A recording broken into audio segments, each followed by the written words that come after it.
Well, good evening, everybody. This is your stay-at-home grandmom, and I've got the Proda foot pads, and they are 100% natural ingredients.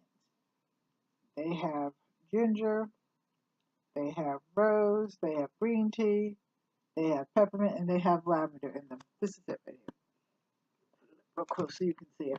Now, these foot pads need to be put on before you go to bed, and then when you get up in the morning, you take them off. So I'm going to put them on tonight and then tell you all about it when I get up in the morning.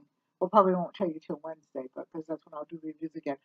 But these are some really nice foot pads, and I got these to review, and I picked them because, well, there's 30 in a pack, and it helps you relax, and it helps you replenish, and it helps shape the body, the beautiful body, and then it beautify the body, and then it helps promote sleeping aids. So I need to relax because I'm always up and just always doing something.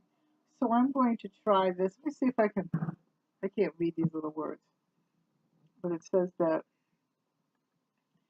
this is the application for the evening, and this is how you put it on. Let me see if you can see the back of it. You see the back of it? And so I'm going to do this, and then I'm going to tell you about it. Tell you whether I'm relaxed or not, how I'm going to feel. So again, this is Prada, and its essential components are minus iron. I don't know what that is, but I don't know everything about herbs. That's carp paste, it's vitamin C, cornstarch, bamboo vinegar, tourmaline, plant powder, and wood vinegar. So I'm going to try this, and I'm going to come back and tell you about it. So if you like this, give it a thumbs up, like, share, subscribe, and leave a comment in the comment section. I love you. See you later. Take care. God bless. Bye-bye.